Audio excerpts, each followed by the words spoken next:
வாழ்க வளமுடன். பேராசிரியர் டாக்டர் துரை லோகநாதனின் வினாவிடை தத்துவச் சிறுகதைகளாம் அமுதச்சுடர் சேனலின் சார்பான வணக்கங்கள். என் கதைகள் பல வெளிவர உதவிடும் யூடியூப் நிறுவனத்தார்க்கும் யூடியூப் டிவி சேனலுக்கும் வணக்கங்கள்.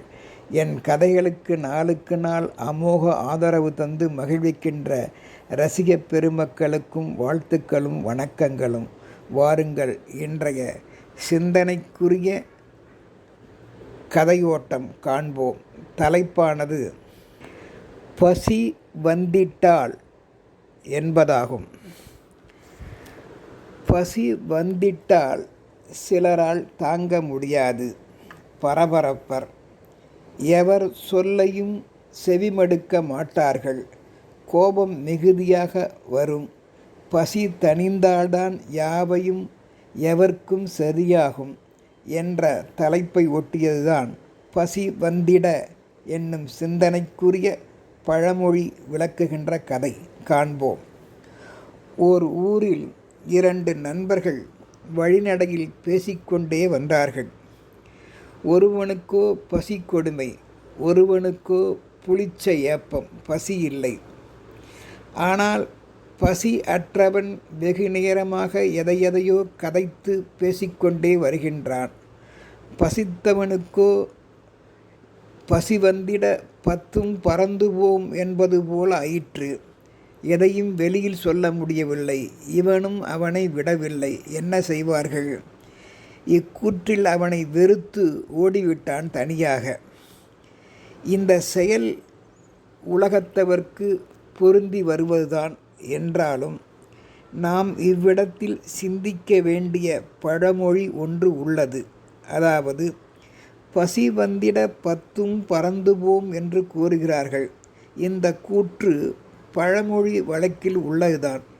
சிலர், இவர்களை போன்றவர்கள் பசி வந்தால் தாங்கிட முடியாமல் கோபத்திற்கும் ஆளாகி அவர்களின் சாந்தம், பொறுமை முதலான 10 வகை குணங்களும் அற்றுப்போகும்படி ஆரவாரிப்பர், செயல்படுவர் என்றும் பொருள்படவும் இந்த வழக்கினை நாம் எண்ணி பார்க்கலாம். ஆனால் இந்த வழக்கு எதற்காக சொல்லப்பட்டிருக்கலாம் என்பதை வேறு மாதிரியாகவும் ஆய்வாளர்கள் சிந்திக்கின்றார்கள். அப்படிப்பட்ட சிந்திப்புதான் இந்த கதையாசிரியருக்கும். தன் சிற்றப்பனை அழைத்து செல்லும் அண்ணன் மகன் ஓர் விருந்துக்கு சென்ற இடத்தில் சிற்றப்பனை ஓர் இடத்தில் அமரச் செய்துவிட்டு உள்ளே சென்று பார்த்து வருகின்றேன் என்று சென்றவன், உள்ளே சென்ற அண்ணன் மகன் இந்த சிற்றப்பனை மறந்துவிட்டு உணவு அங்கு சென்று உட்கொண்டு சில மணி நேரம் கழித்து வெளியே வந்தவுடன், ஆஹாஹா சித்தப்பா, உங்களை மறந்தே போயிட்டேன், நீங்கள் இன்னும் சாப்பிடலையா என்றான் பரிதாபத்தோடு. என்று ஏங்கி கேட்பது போல் நடித்தான் அந்த அண்ணன் மகன் சுயநலத்தால். இது எப்படி இருக்கு? யோசித்து பார்க்க வேண்டியதே.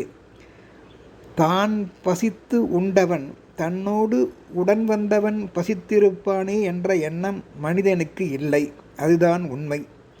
மனிதர்க்கே உரிய அறியாமையால் ஏற்பட்ட சுபாவமாகவும் இது இருக்கலாம்.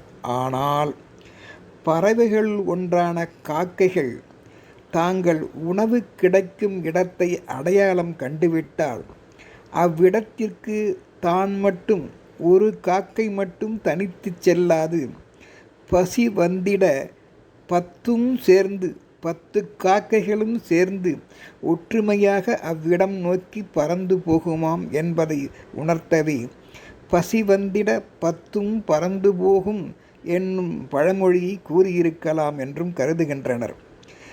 எத்தனை சிறிய பறவைக்கு எத்தனை பெரிய அறிவு இருக்கு என்றது பொய் ஆகாது என்பதையும் இப்பழமொழி வழி நாம் அறியலாம்.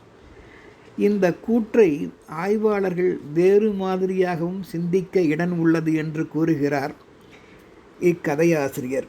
எவ்வாறு என்றால், ஒருவரின் கைப்பக்குவத்தால், சமையலில் ஏற்பட்ட அலாதி ருசியால் நிறைய வாங்கி சாப்பிட்டு முடித்தவுடன் சுவை நாக்கில் அடங்காமல் மீண்டும் மீண்டும் சுவைத்திட பரிமாறப்பெற்ற தட்டில் ஒட்டியுள்ள சுவைமிக்க பற்றுக்கள் மம்மு முதலானவற்றையும் வழித்தும் நக்கியும் ஆவலை தீர்த்து கொள்வர்.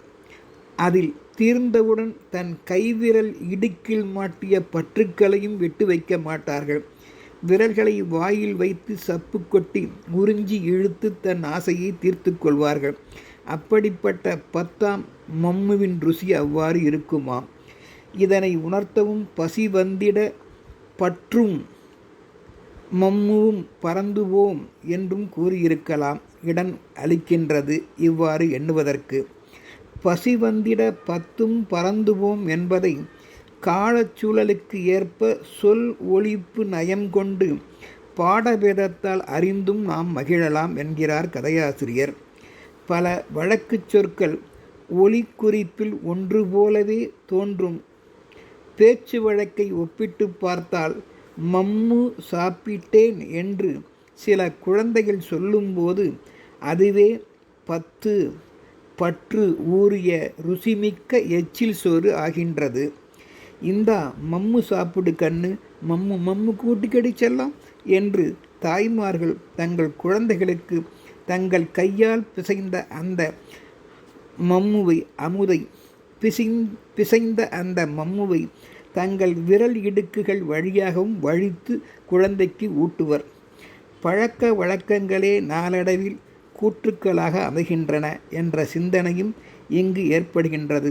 பசிவந்திட 10ம் பறந்து போகும் என்பது உண்மையா? பசிவந்திட பற்றும் மம்மும் பறந்து போகும் என்பது உண்மையா என்று நாம் சிந்தித்தாலும் இவ்வாறு சிந்திப்பதற்கு இடம் உள்ளது என்பதை மட்டும் நாம் இக்கதையாசிரியர் வழி அறிவோம். அறிவை பெருக்குவோம். வாழ்க வளமுடன்.